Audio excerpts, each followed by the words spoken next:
On the plains of Luwa, in Zambia, every animal, bird, and insect has found its place in Africa's vast circle of life.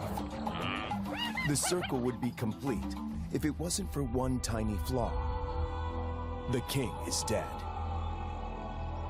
In just 2 decades, settlers, poachers, and professional hunters almost completely wiped out the entire lion population in this vast wilderness. But one lioness survives. She is the last lioness of Luwa. This is her story, and it is told by a man with a dream to see lions back on the plains of Luwa. It is a dream that turns into a 6-year journey with many setbacks and disappointments to resurrect a lion kingdom in the wild is a daunting task. It is a story of faith, perseverance, and the remarkable relationship between a man, a lonely lioness, and the desperate struggle to re-establish a pride.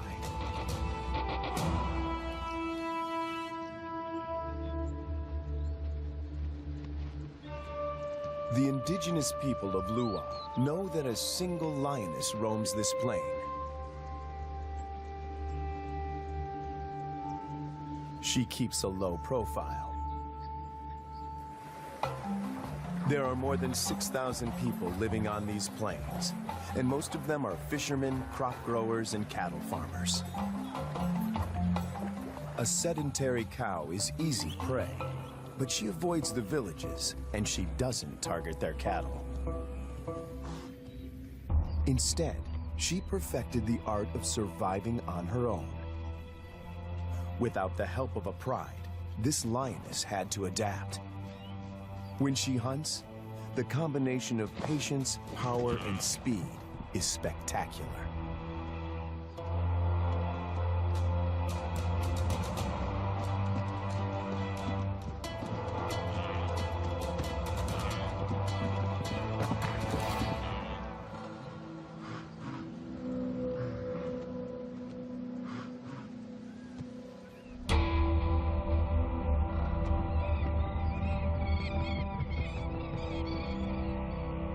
This female is about 6 years old when she steps into the viewfinder of Herbert Brouwer, a wildlife cameraman.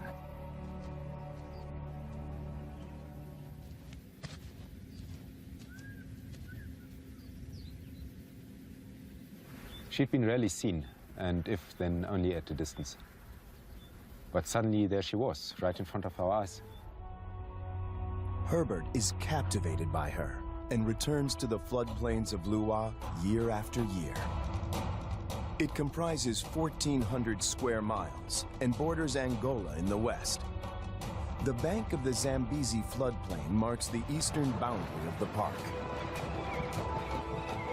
People living here tell Herbert that the lioness has been alone for many years.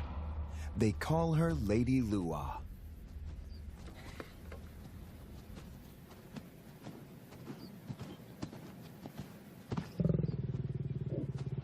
When she rolls for him, a bond develops between them that will have far-reaching consequences.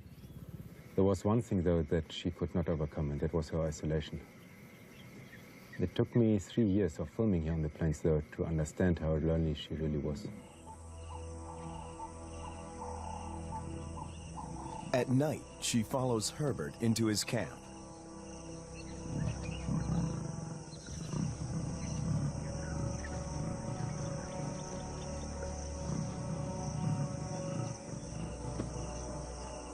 He would never expose himself to wild lions on foot, but he instinctively knows that she means him no harm.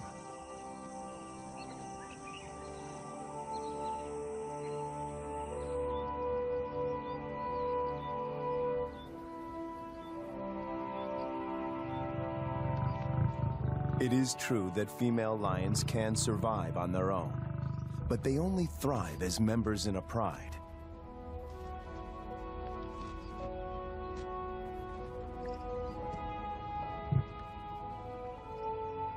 Is it possible to find Lady a mate? And could they produce cubs and form a new pride? These are the burning questions facing Herbert and experts at African parks.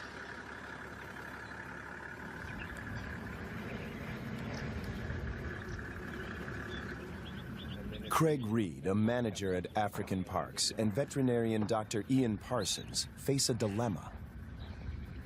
Reintroducing a full pride of lions into Lua could cause havoc. If one cow is killed or one person attacked, the local population would be up in arms. If they find her a mate, she will hopefully teach him and their cubs to stay away from cattle and people. The project is even more viable if she can transfer her impressive hunting skills. It takes 4 years of detailed planning to get the project off the ground. Lady is now collared to keep track of her movement. The average age of a lion in the wild is 16. She has about 6 years to produce a litter.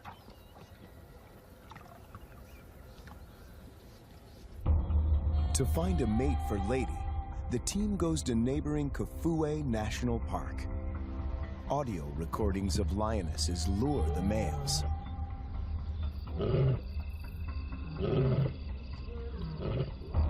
Wildlife vet Dr. Ian Parsons darts 2 males. As a coalition, they stand a better chance to survive the trauma of a translocation.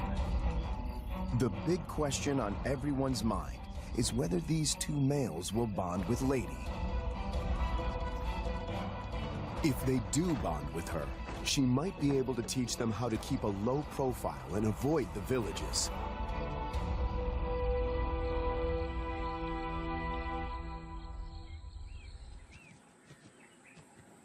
The 2 lions wake up in an enclosure, or a boma, right in the middle of Lady's core territory.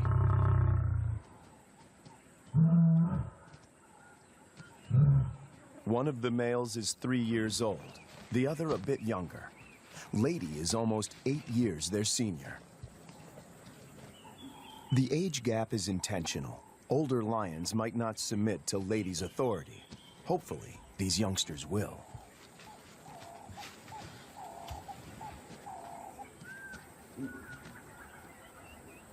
This is the first time in years that Lady has set eyes on her own kind.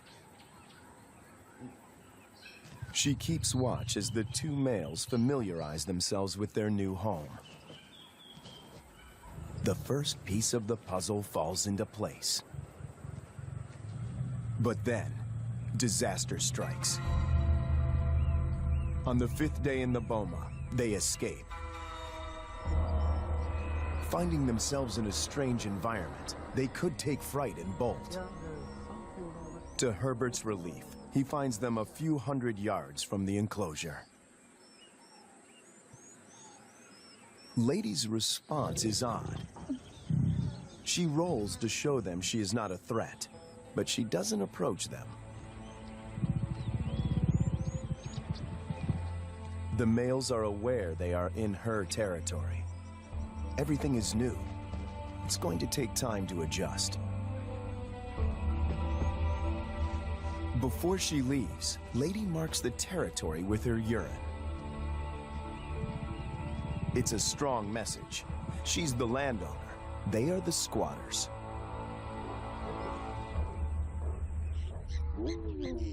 And then she leaves them. The presence of 2 new lions in Lua has a huge impact on the local residents. It's not only villagers that are now at risk.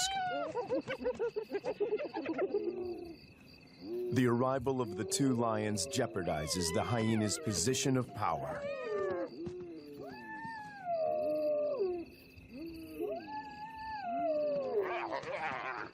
Their arch enemy is back.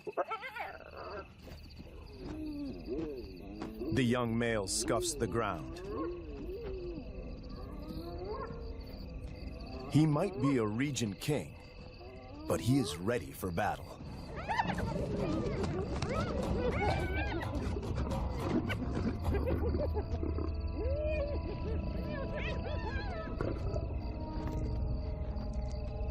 Together, they make a fearsome team. Only the younger of the two wears a collar, as they are almost never apart. The acid test is to see whether they will mate with Lady or leave her to seek other females.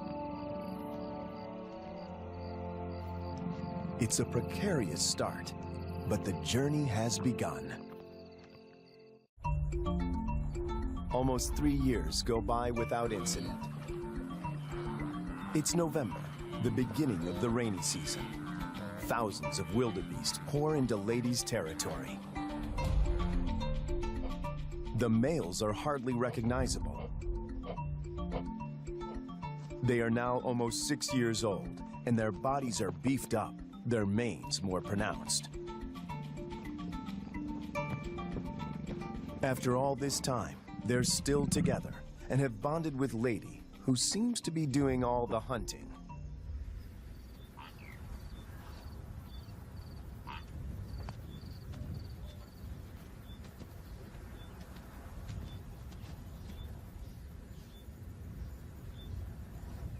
She targets wildebeest, almost twice her size.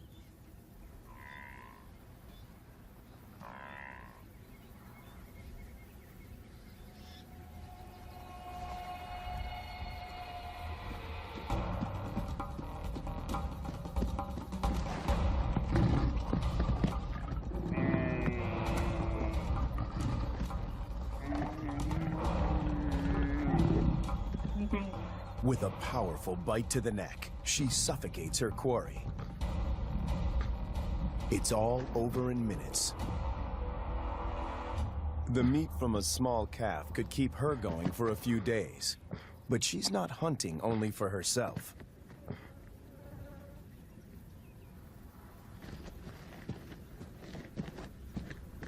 As the most experienced hunter in this trio, she is happy to share her kill.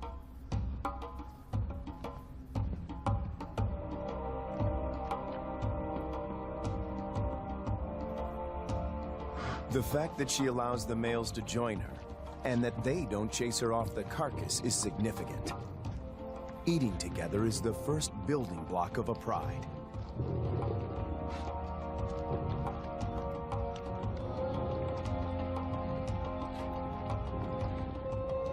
Her reward is companionship.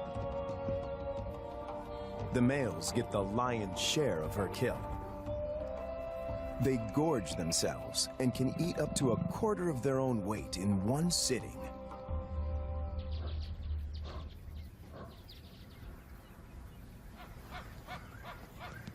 For the first time, Herbert sees the two males compete. It is the younger of the two brothers that emerges as the dominant male.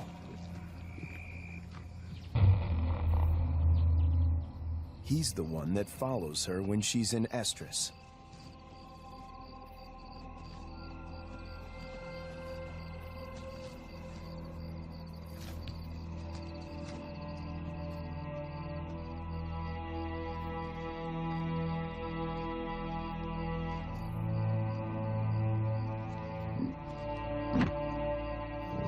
He grimaces, curling back his lips to expose an organ in the back of his mouth that picks up faint chemical pheromones. He can smell that she's in heat.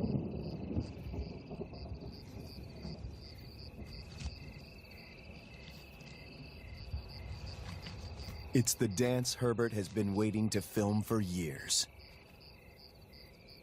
The brother watches from the sidelines. Lady stays receptive for several days and copulates frequently. Both males stick to her like glue. They won't fight over her. As members of the same coalition, they come to a gentleman's agreement. If the dominant brother tires, the other might get a chance to mate as well. Now she rolls, not to greet Herbert, but in submission.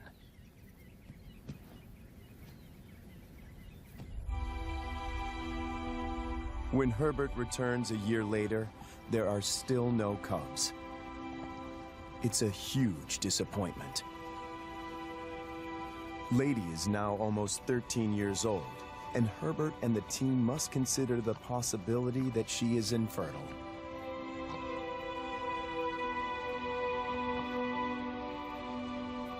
If that's the case, the males might leave her and start roaming, looking for other females to propagate their bloodline. And that will bring them in direct contact with villagers.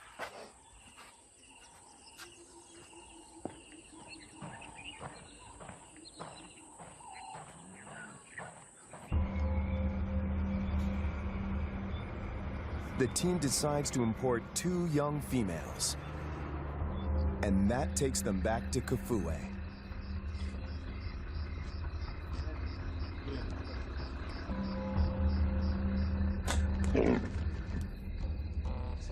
Again, the team faces a dilemma.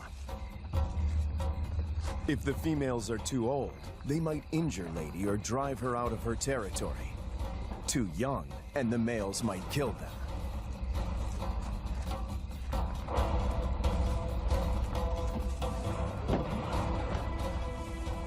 Dr. Ian Parsons oversees the translocation.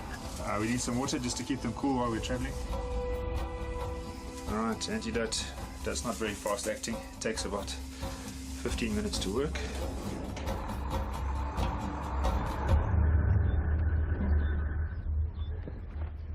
Tranquilized and blindfolded, the 2 females begin their journey to Lua.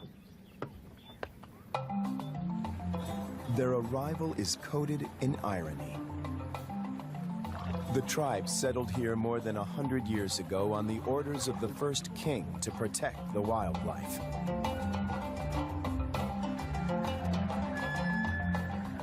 But many of them have never seen a lion. And yet lions have always played an important part in the biodiversity of Lua. African Parks aims to restore the imbalance. But this is only possible if Lady remains the central character. She has to teach the new arrivals the lay of the land, and teach them to keep away from villages. The question now is whether she can transfer these skills in time. The 2 lionesses are collared with radio transmitters before being released into the enclosure.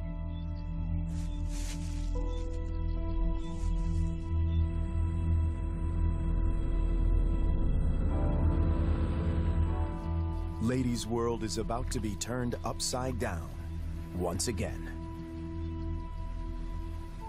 To Herbert, she seems sad and confused. She turns her back on the boma and heads north.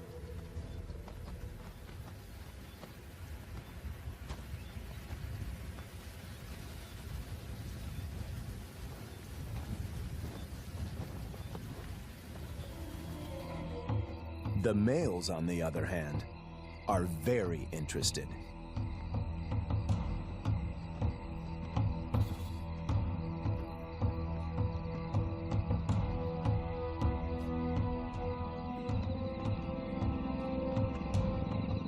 These 2 lionesses are barely 20 months old and still cub-like.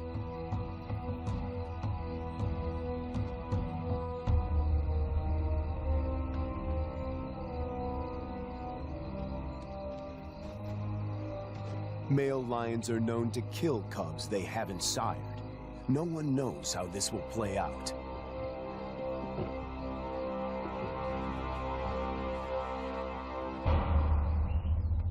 After 3 days, Lady makes a U-turn and returns to the fenced-off boma.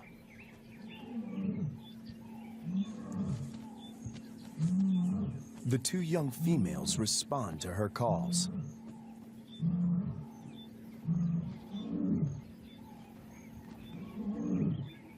The connection between Lady and the cubs is immediate. She engages.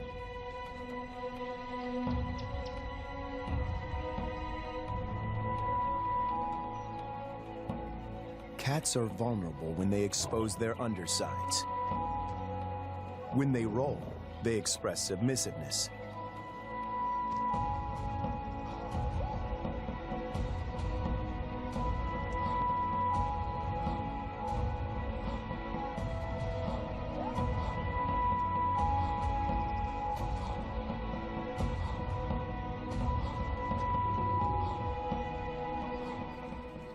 But trouble is on the way.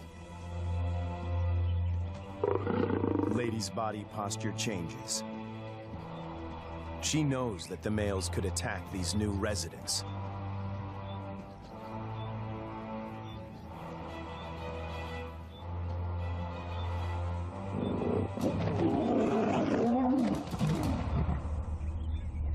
Ears back, every muscle contracted. She puts the males in their place.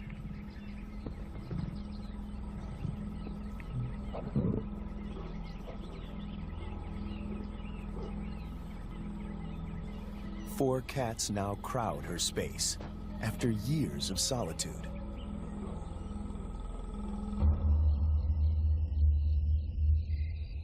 When the males were in the boma, Lady disappeared for days.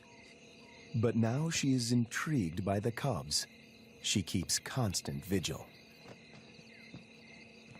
The electrical current that runs through the fence is non-lethal, but does give a sharp jolt. Lady is clever. She discovers a broken wire and tries to gain access where the circuit is breached.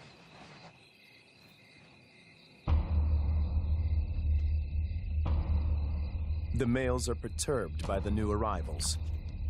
But before they get any ideas, Lady asserts herself. The balance of power might have shifted, but she's still in control.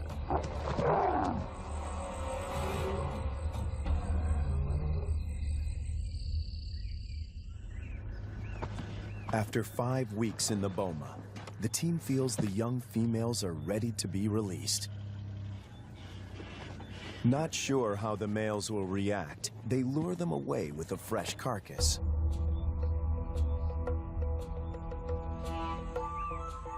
The young cubs have also not been fed for a couple of days.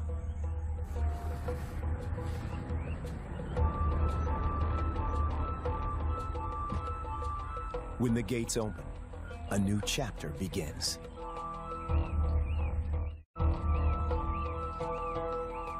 Lady is first on the scene. The cubs have spent more than a month in the boma to adjust. The question now is whether this newly forged bond will hold when they step through the gate.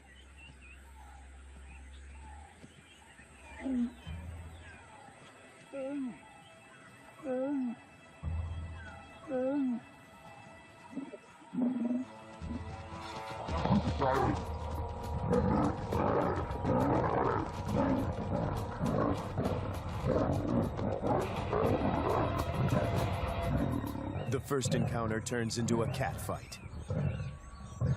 But it is more show than anything else.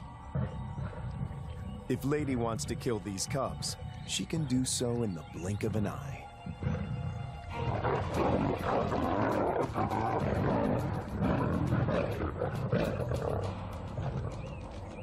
The first contact might seem aggressive, but it plays out according to plan. Lady is doing exactly what the team hoped for. She accepts them in her territory and establishes her dominance.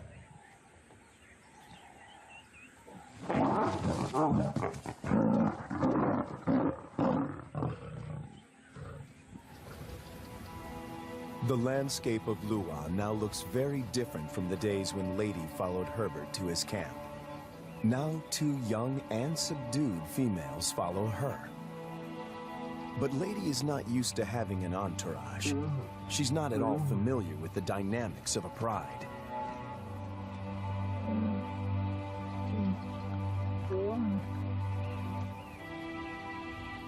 Now that she has her freedom back, she does the unexpected. She abandons them.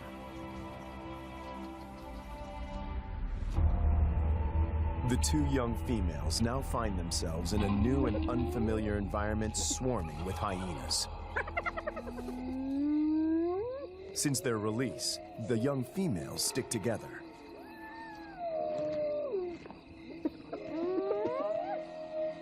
But their lives are in real jeopardy.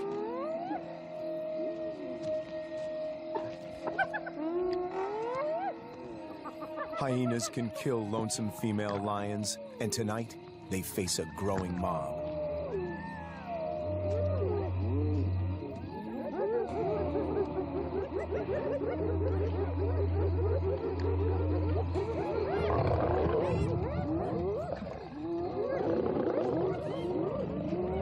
In no time, the newcomers are surrounded by a hungry and ferocious clan.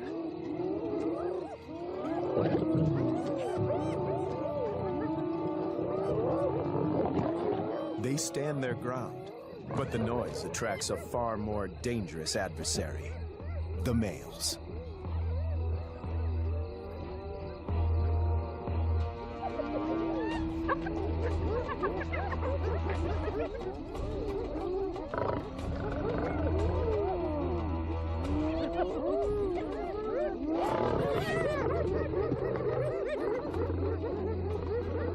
The two brothers have finally tracked down the youngsters in the wild, and Lady is nowhere in sight to protect them.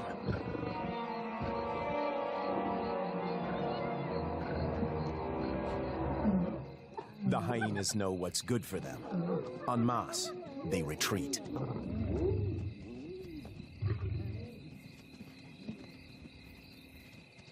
This is their first encounter with the males outside the boma. Anything can happen. The brown-collared female is first to bolt.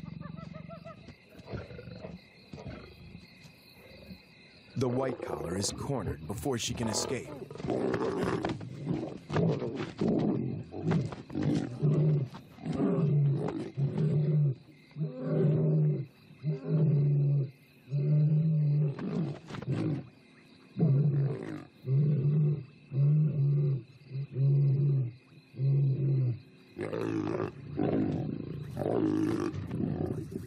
Two against one. The odds are not in her favor.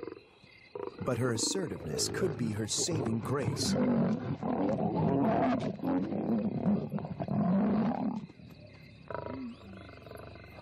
At the right moment, she crouches in submission.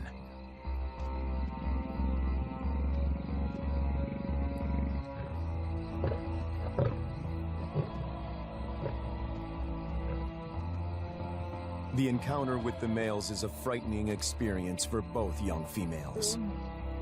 They split up. Separated, they are now more vulnerable. Danger looms for both of them.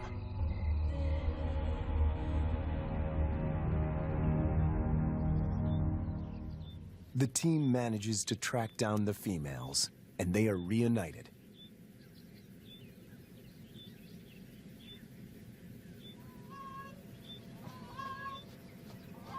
It takes months before they settle down.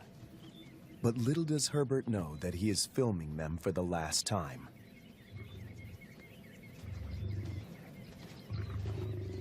The next day, the brown collar is gone.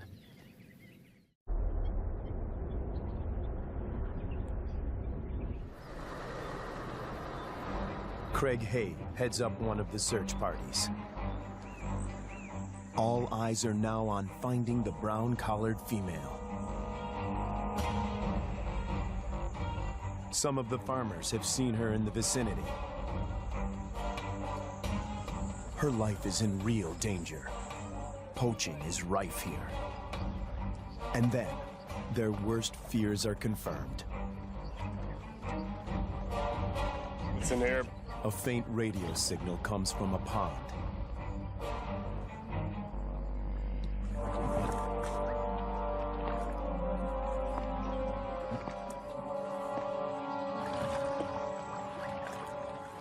Guys, I got it.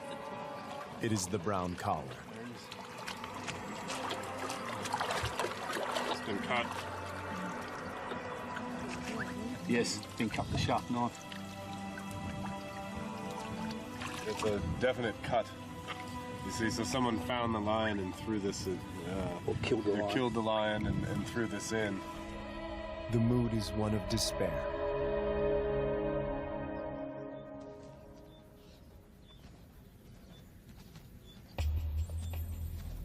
To complicate matters, the female in the white collar turns away from Lady's core territory and begins walking in a northwesterly direction towards Angola.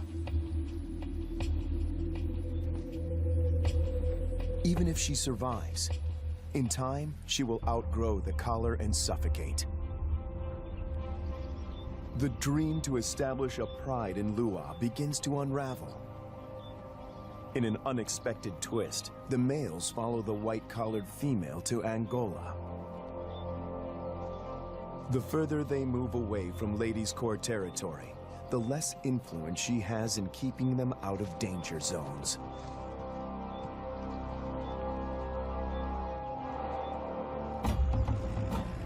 A rescue mission is launched to find the white-collared female and the males before they cross the border. Dr. Matt Becker, who runs the Zambian Carnivore Project, joins the search party. He spots the white-collared female a few miles from Angola. They dart her, but she runs into the reeds and almost drowns. It's a close shave. It's now 10 to 6. We have 40 minutes.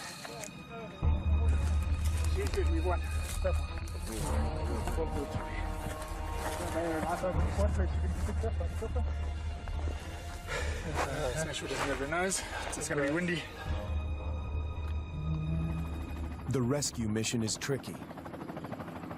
The small helicopter can barely lift her, and the ground team must help before the pilot manages to get his precious cargo airborne.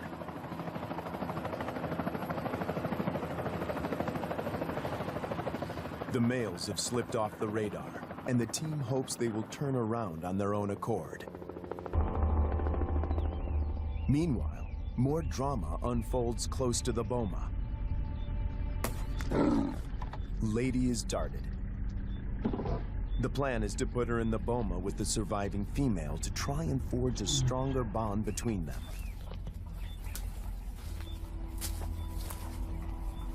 It is the most difficult decision the team has had to make until now. Lady has never been deprived of her freedom. She gets a quick medical checkup and a new collar. The young female, tranquilized, is already in the boma.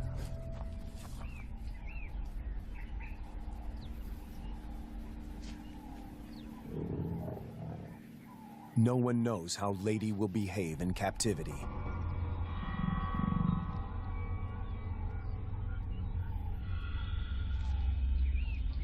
Locked up and frustrated, she could turn violent and kill the youngster. A power struggle is inevitable.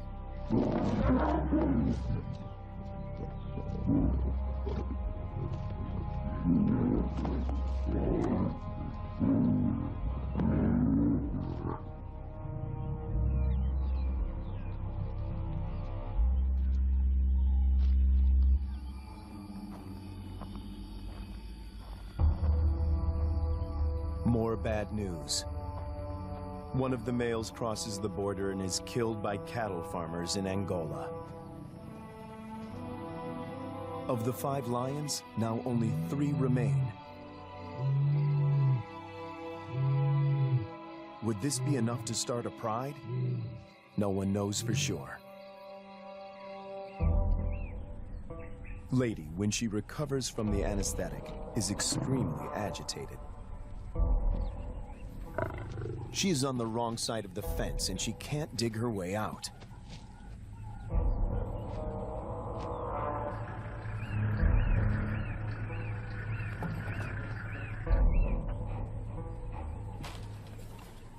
The young female, on the other hand, is familiar with the enclosure.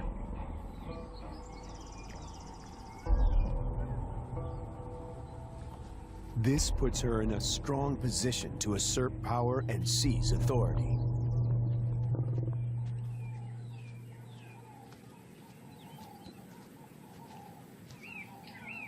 Clearly upset, Lady seeks refuge in a tree. Herbert thinks this elevated position is her attempt to retain control.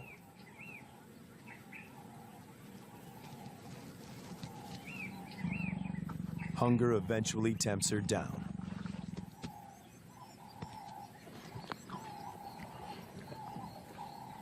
For Herbert, It's difficult to watch.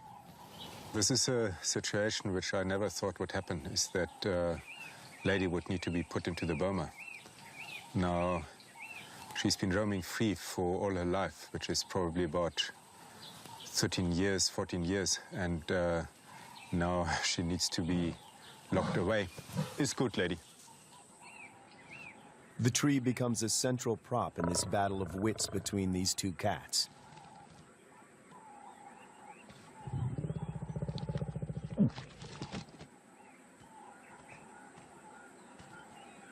The young female catches on very quickly. She is lighter. If height is of any consequence, she can go higher.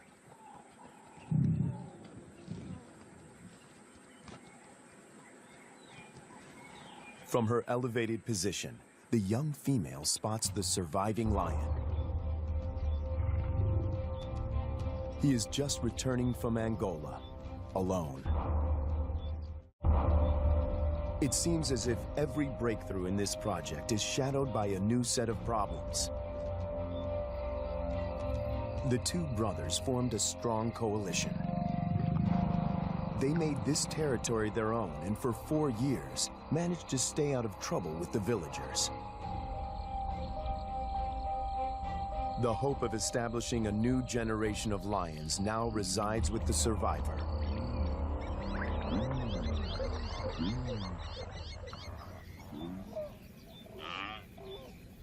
Lady and the young female emerged from the boma after 7 weeks. The outcome of the bonding exercise is disappointing. They split up. Lady doesn't want another cat on her tail.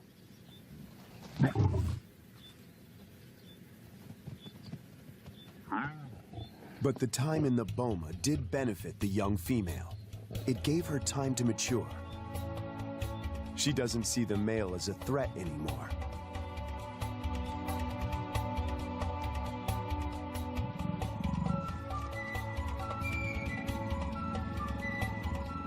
There is an explanation for her playful behavior. She is an estrus. Lady is excluded from this courting ritual. After all the turns and twists in this complicated plot, she finds herself once more alone.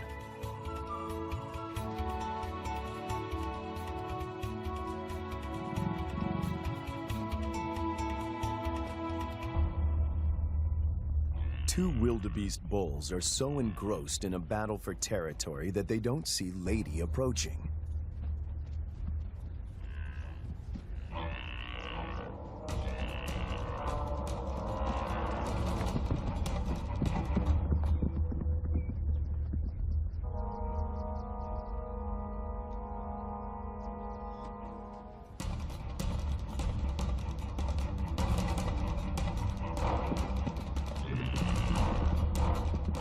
A lucky escape for the wildebeest.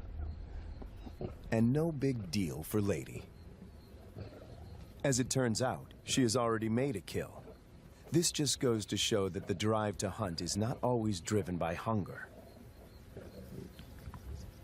It's driven by an urge to practice and polish killing techniques. If Lady allowed the young female to hunt with her, takedowns would be easier. But instead of joining forces, the newcomer must fend for herself.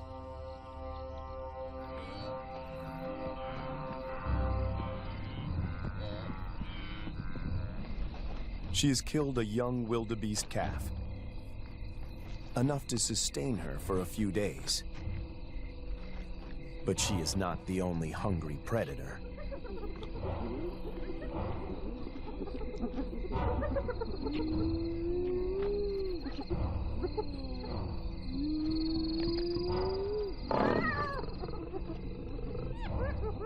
To safeguard her kill, she drags the carcass up a tree. This is unusual behavior because lions are not very good tree climbers. But the young female doesn't have a choice. She's outnumbered.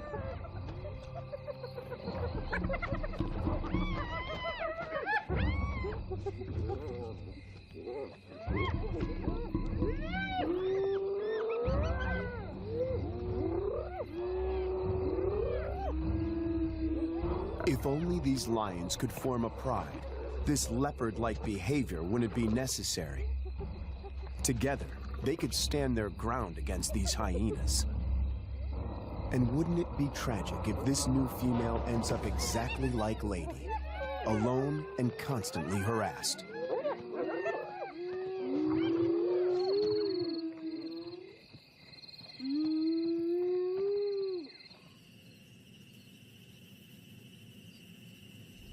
But all is not lost, and nature has a way of taking care of itself. After hunting alone, the young lioness returns to the male. She is ready to mate. The project is one step closer to reaching its goal. The male will sire the next generation. But what about Lady? Will she be part of this new pride? It somehow seems sad and tragic if she is now excluded. And on cue, she disappears.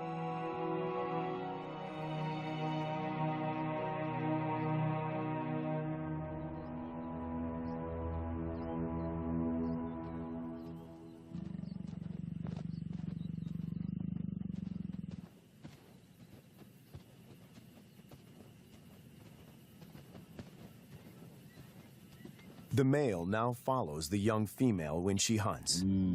To feed both of them, she must target bigger prey.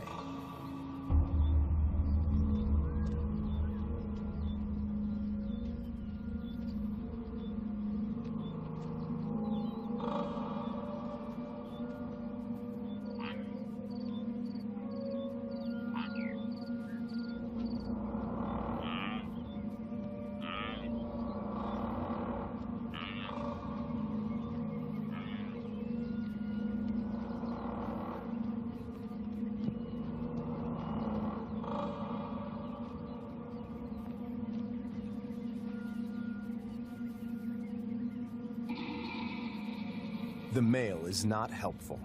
His overeagerness spoils the hunt.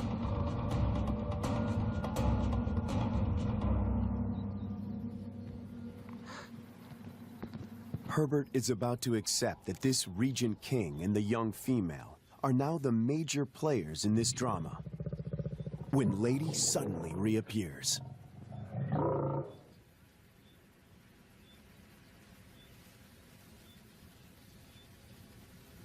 The young female watches the reunion from a distance.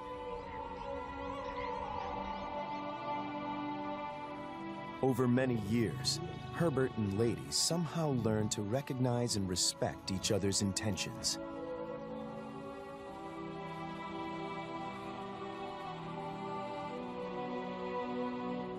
When she looks at him now, he feels he can almost hear her asking, "Is this what you wanted?" In the presence of the male, Lady lies down with the young female. This is what a pride looks like. Hunting together is the final test. And then it happens. The young female takes the lead. Lady follows. This is certainly a new development. And the outcome is swift and lethal.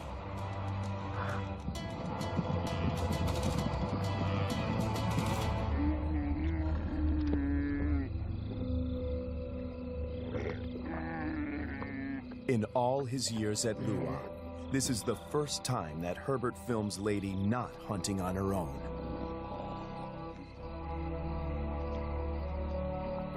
When the male joins them, the circle is complete. The air is full of promise.